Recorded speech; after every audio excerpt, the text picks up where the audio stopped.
Hello, my name is Sarah Gold. I'm from London, and it's been really great to be invited here. Thank you to Vika and to Martin for inviting me along. I've got to the point now where I usually say no to talking and working at weekends. It's my mission to regain control of my weekends. But I'm so interested in this topic, particularly what the kind of theories of change model is around platform cooperatives. And I really wanted to be over in New York last year to listen to the talks, that I had to say yes to come. So I broke my rule to come along. It's all right, I forgive you. So I am... I wish. So I'm a designer. I'm interested in interaction, data, networks in the public domain. And I currently work full-time at a design studio that I founded about 5 months ago or so, called Projects by If. We're still building our website, so there's just a holding page there, but hopefully in the next month or so it will be populated with projects. At If, we make things that change how people think about privacy, security, and data. Our mission is to really redefine the relationship that people have with those things, to try and make it more empowering, positive, and active. This evening, I've been given a kind of 10-minute window to give you a very whistle-stop tour about where I got interested in this idea of platform cooperatives, and then 2 ideas I have around them. So that's the kind of area I was going to speak in. Because of that 10 minutes, I thought I can't go through everything, even though I'd love to. So I'm going to talk a little bit about how I really got interested in this kind of space, even though I wasn't really calling it platform cooperatives, about what cooperatives can do differently with transparency, how they can be radically transparent, and how that can meet user needs in a far more powerful way than other kind of business structures can.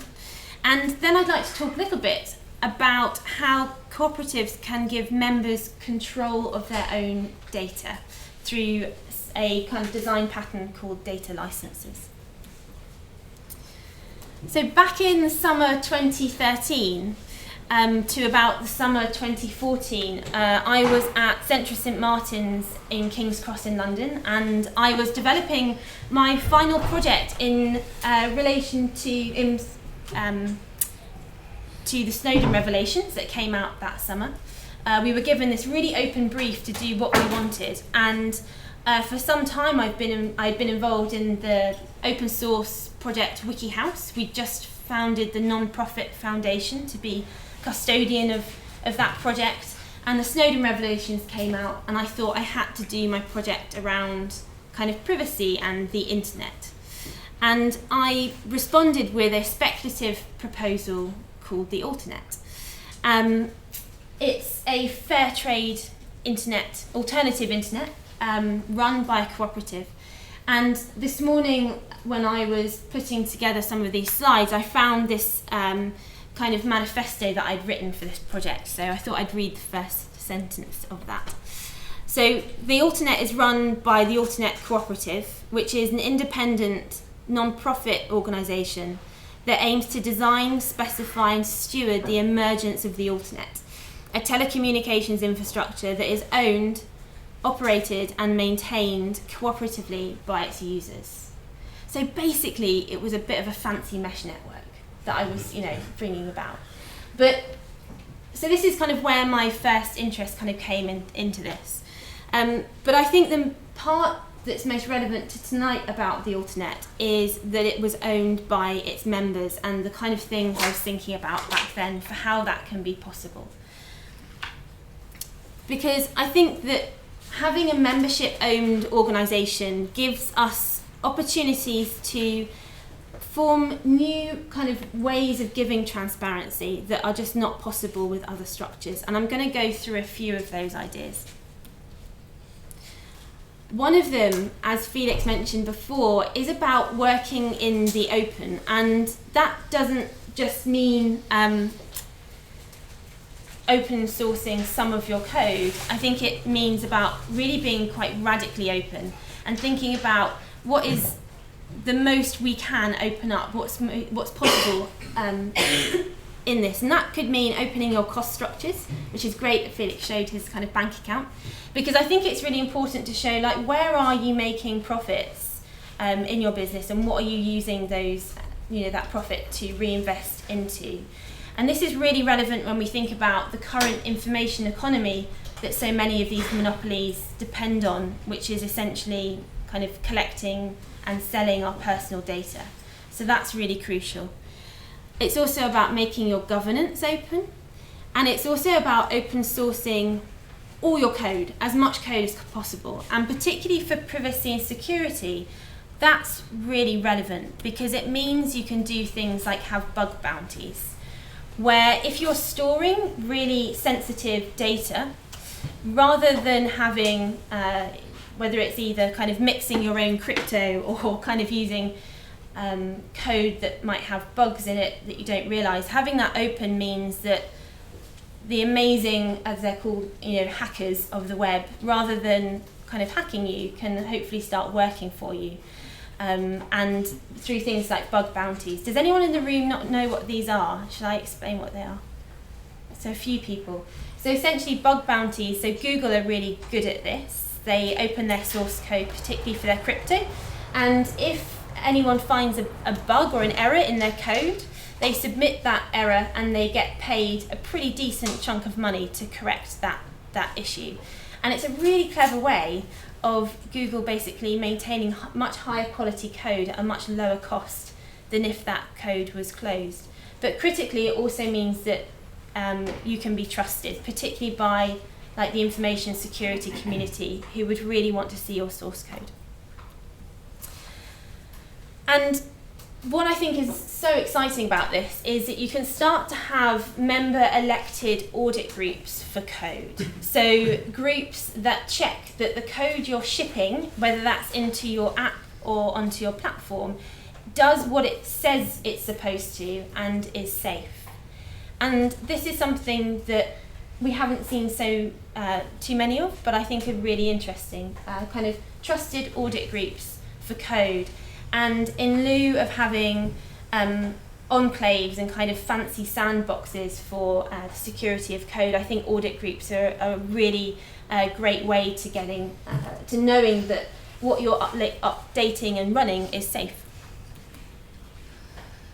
And the third thing I wanted to talk about, and I think I will go slightly over my time, unfortunately, but maybe only by a couple of minutes, is that cooperatives are capable of giving their members far greater control of personal data. And that is because usually their business is not in selling user data. So something I've been thinking about for a while, and this comes back to the Alternet actually. This diagram needs updating. Like Felix, I've got an out-of-date diagram, but it shows this quite well. Data licenses are a design pattern for how an individual can give permission for data to be shared. And they put people in control of their data by letting users set the rules of engagement. So by answering 4 straightforward questions, and I'm going to take you through a live demo of what this looks like now.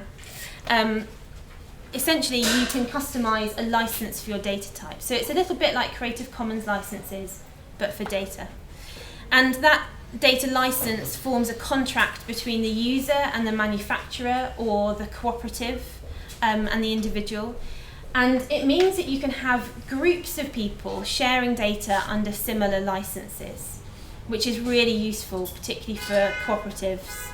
And it gives them choice, because at the moment, our kind of default model of terms and conditions and privacy policies just don't work, and this simple opt-in or opt-out doesn't meet our needs and what we'd like to do. So this gives you the option of really customizing how your data is used.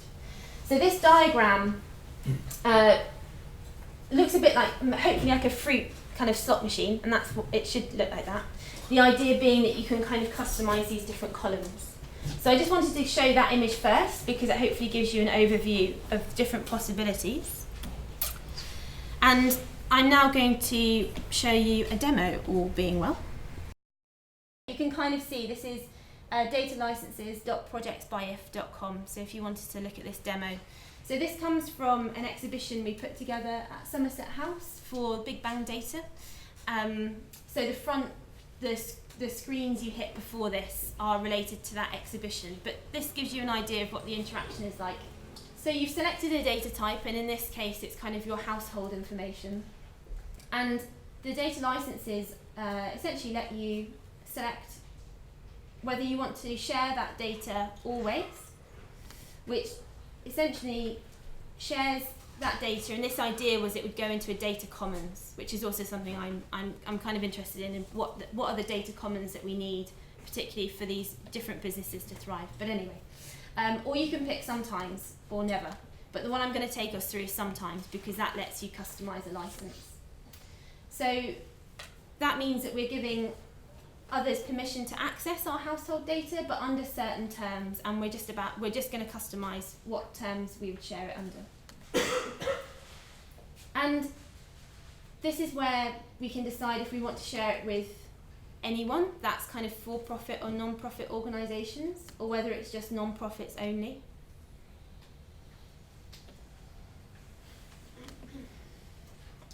This is an interesting one, and that's about sharing with government, and that's whether it's kind of local government, so whether that's like Hammersmith and Fulham Council, because I want their improved bus routes or whatever, or whether I'm happy for central government to access that information too.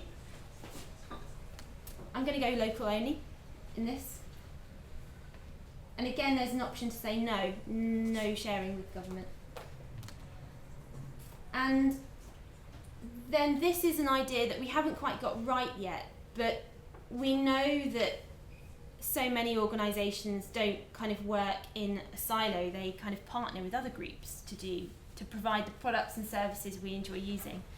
And so really this is about whether you're comfortable allowing that data to be shared with their partners to produce the products and services you want to use or not. But this question, I think, in particularly the user research, is always a sticky one. And the data, so we got something like 15,700 licenses made at the Somerset House exhibition, and there was a 50-50 split on this question of people saying yes or no. And who knows, that could have been lots of children coming around and pressing buttons, but we're kind of interested to think about what that means for this question. But anyway, I'm going to say no for now. And this kind of provides you with a particular license for that data type.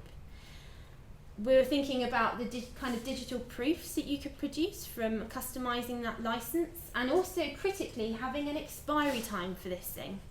So if I go back to my keynote, if I can find where my mouse is going to go, there we go. So the data licenses, I think, provide an interesting kind of design pattern, a kind of a rule for how you might share information, particularly in a cooperative. And those questions that I showed you don't have to say the same. So with Fairmondo, under your privacy policy, you would decide what questions are possible to ask your members and give your members the maximum choice within those kind of constraints about how they could share their information. And as I mentioned before, critically, it means that you have more people sharing under standard licenses. And alongside that, you can then start to give feedback about what their data has been used for and how it's helped improve the service they're using. And that comes back to the being transparent bit and giving feedback. So we've been cataloguing different kinds of design patterns for sharing data, and you can find that on our website. But essentially, the data licenses, I think, provide us with quite an interesting model for really customising how we share information, and thinking about different ways we can kind of break out of this terms and conditions model, which none of us read or understand. So that's a real whistle-stop tour of some of the things that I'm interested in and thinking about. I think we're now going to go to questions, but thank you very much for listening.